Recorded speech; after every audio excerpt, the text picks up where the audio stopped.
what's up? It's Amisha for ChicagoThing.com. I'm here with Natalie Slater of Bake and Destroy. I've been in Chicago for 10 years. I've been baking since I was a little kid. I've been writing pretty much since the same time that I started baking. And I have a website where I write original recipes that are mostly music inspired.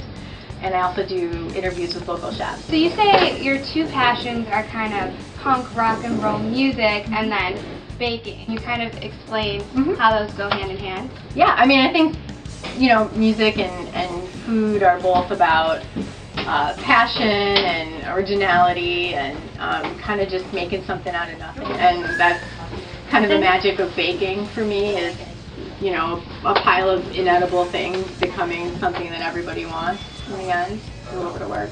How do you use social media to leverage that? I think, you know, I found especially with Twitter, the more kind of personal, like day-to-day stuff that I can put out there, the bigger my audience gets, because when I was trying to keep it super focused on like just the bakers, just the kind of subversive people, I was getting a very like narrow reaction. Like when I started putting more kind of personal stuff out there for people, the more people were picking up on like the kind of parts of my personality and the parts of my brand that I didn't think were marketable, like the, you know, the kind of boring like everyday stuff is what people like really reacted to. What's the best piece of advice you've received, and then what's the best piece of advice you could give for someone who wants to get into blogging but is not really sure what to do? The best advice I ever got was just do it.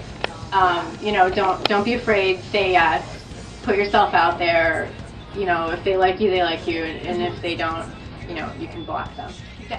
Either you're genuine about what you love or you're not, and so if you can find the thing that makes, you know, getting out of bed every day worth it, that's what you want to write about. So don't start a music blog if you don't like eat, sleep, and breathe music. You know, think about what really, you know, motivates you and blog about that, because people will pick up on that. I read you're a vegetarian, which I am too, so I have to ask you, what's your favorite dish to eat? You know, I don't really cook so much as I bake. That's my husband's territory, but we actually got married at the Chicago Diner. Really? So, yeah. So, you know, I have a soft spot in my heart for their scrambled tofu. That's what I was thinking when I became Mrs. Slater. Oh. Yeah. And then I have to ask you, what's your favorite cupcake?